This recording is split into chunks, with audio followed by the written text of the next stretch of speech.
नेपालमा राजतन्त्रको सुरुवात कसरी भयो? राजा कहाँबाट आएर अहिले कहाँ गए?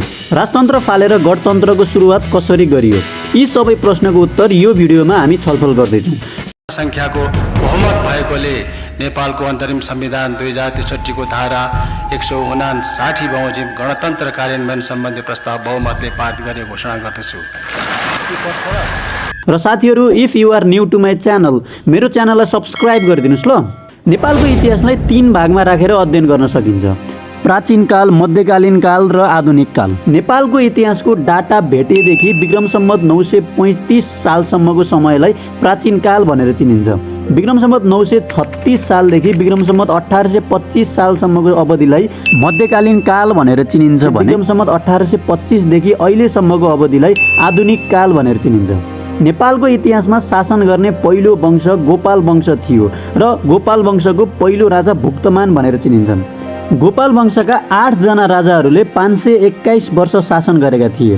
त्यो समयमा गोपाल वंशको राजधानी माततीर्थ थियो र गोपाल वंशका अन्तिम राजा यक्षगुप्त थिए। यक्षगुप्तको सन्तान नभएपछि भारतबाट आएका अहिरहरूले शासन गरे, जसलाई महिषपाल भनेर बुझियो। यो अवधिमा 3 शासकहरूले 161 वर्ष 2 महिना शासन गरेका थिए।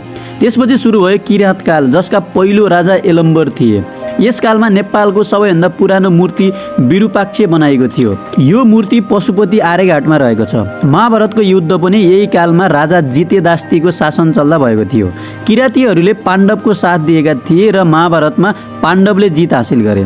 किराँत वंशका राजा गस्तीलाई पराजित गरेर सोम वंशका राजा निमिषले राज्य सत्ता हातमा लिए। सोम वंशकै पालामा नेपालको सीमा दक्षिणमा भारतसहित समुद्रसम्म जोडिएको थियो। भारतको मुजफ्फरपुर नगरको बसाड भन्ने वैशालीबाट आएका लिच्छवीहरूले सोम वंशको सत्ता हातमा पारेर शासन गर्न थाले, जसलाई लिच्छवी काल भनेर चिनियो। यो कालमा राजभाषा संस्कृत थियो। सुपुष्प, मानदेव, वसन्तदेव, शिवदेव, अंशुवर्मा, उदयदेव, नरेन्द्रदेव, जयदेव, गुणकामदेव, प्रचण्डदेव यस कालका राजाहरू हुन्। यस कालमा थुप्रै कामहरू गरियो, जस्तै प्यागोडा शैलीको चाङ्गुनारायण मन्दिरको निर्माण, सर्वप्रथम शिलालेखको स्थापना, पहिलो दरबार मानगृहको निर्माण जुन गोकर्णमा रहेको छ। लिच्छवी काललाई नेपालको स्वर्ण युग भनेर चिनिन्छ। राजाहरूले नेपालको उन्नतिका लागि ठुला ठुला काम गरेका थिए। भारत र तिब्बतसँगको व्यापार विस्तार, भोटे जात्रा, मच्छिन्द्रनाथको जात्राको सुरुवात, कान्तिपुर सहरको स्थापना, टुडीखेल भद्रकालीको स्थापना, कुमारीको पूजा गर्ने चलन जस्ता थुप्रै आर्थिक र सामाजिक व्यवस्थामा सुधार आएर यस कालले अहिलेको समयसम्म ठुलो योगदान पुर्याएको छ। लिच्छवी कालको अन्त्यसँगै मध्यकालको सुरुवात भयो। यस कालमा मल्ल वंशका राजाहरूले शासन गरे। यस कालका प्रमुख राजाहरू अरिदेव मल्ल, जयस्थिति मल्ल, यक्ष मल्ल, महेन्द्र मल्ल, प्रताप मल्ल, लक्ष्मी नरसिंह मल्ल आदि हुन्।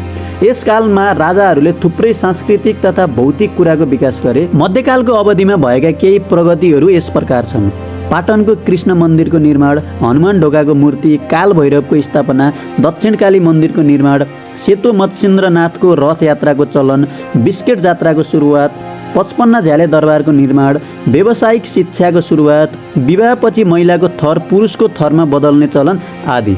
मध्यकालीन युगको अन्त्यसँगै विक्रम सम्वत 1825 देखि आधुनिक युग सुरु भयो।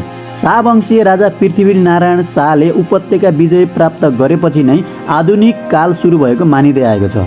साना साना राज्यहरूलाई समेटी शक्तिशाली राज्यमा एकीकृत गर्न विक्रम सम्वत 1801 को नुवाकोट विजयदेखि विक्रम सम्वत 1873 को सुगौली सन्धिसम्म करिब 73 वर्ष लागेको थियो। नेपाल एकीकरण पछिका राजाहरू पृथ्वीनारायण शाह, प्रताप सिंह शाह, रणबहादुर शाह, गिरवाण युद्ध विक्रम शाह, राजेन्द्र विक्रम शाहदेखि ज्ञानेन्द्र वीर विक्रम शाहसम्म छन्। विक्रम सम्वत 1903 देखि 2007 सम्म चलेको राणा शासनका बेला पनि देशमा थुप्रै राजा आए र परिवर्तन भयो।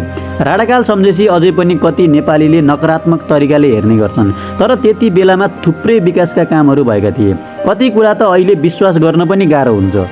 देव शमशेरले जनताको गुनासो सुन्न काठमाडौँ उपत्यकामा उजुरी पेटिका राख्न लगाएका थिए भने समय थाहा पाउन 12 बजे तोप पड्काउने चलन थियो। आयुर्वेदिक औषधिमा जोड दिने, शनिबार बिदा दिने, टेलिफोन, बिजुली र रोपवे सञ्चालन गर्न विदेशी विशेषज्ञलाई बोलाउने, कन्या पाठशालाको स्थापना गर्ने, प्रौढ शिक्षाको व्यवस्था, सामाजिक र धार्मिक कार्यमा अनावश्यक खर्च गर्न रोक लगाउने जस्ता अन्य थुप्रै प्रशंसा गर्न योग्य कामहरू यस कालमा भएका थिए।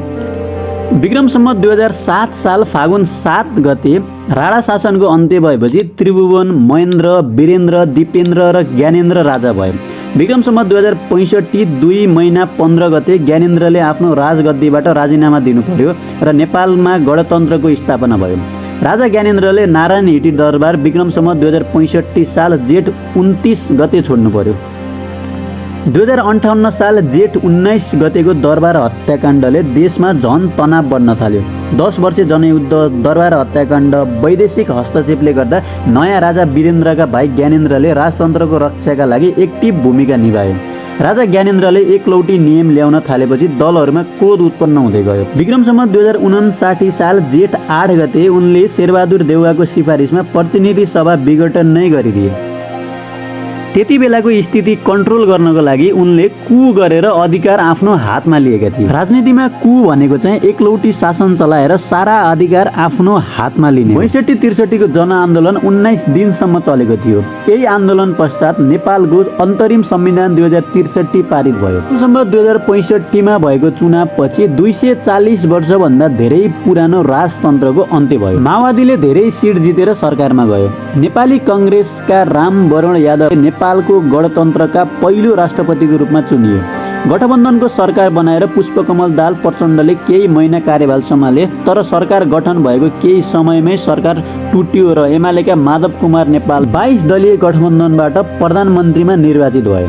यसरी नै राजनीतिक क्रियाकलापहरू हुँदै गए र विक्रम सम्वत 2072 साल असोज 3 गते नेपालको संविधान पारित गरियो। गणतन्त्रको स्थापनादेखि अहिलेसम्म 1 दर्जनभन्दा बढी प्रधानमन्त्री फेरिसके र यति बेला देश र देश बनाउने नीतिकर्ता उल्झनमा फसेको देखियो। नेताहरूले खुलेआम भ्रष्टाचारको काण्डहरू मिडियालाई सुनाइरहेका छन्। राजतन्त्रको बेलामा बनेका सांस्कृतिक सम्पदाको पुनर्निर्माण र संरक्षणमा कमी कमजोरी देखिन थालेका छन्।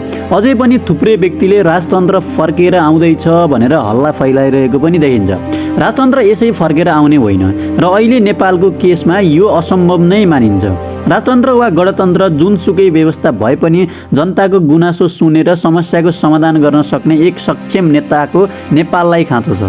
नेपालको अहिलेको अवस्थालाई एनालाइज गरेर राजतन्त्र ठिक छ कि गणतन्त्र, अर्थात् राजा हुँदा नेपालमा कति विकास भए र गणतन्त्र आएपछि नेपालमा कति विकासका बाचा गरेर कतिलाई सफल गराइयो भन्ने कुराको हामी फुल्ली एनालाइज अर्को भिडियोमा गर्नेछौँ। साथीहरू, भिडियो अन्तिमसम्म हेरिदिनु भएकोमा सबैलाई धेरै धेरै धन्यवाद। यदि तपाईँ मेरो च्यानलमा नयाँ हुनुहुन्छ भने च्यानललाई सब्सक्राइब गरिदिनुहोस् ल। Thank you.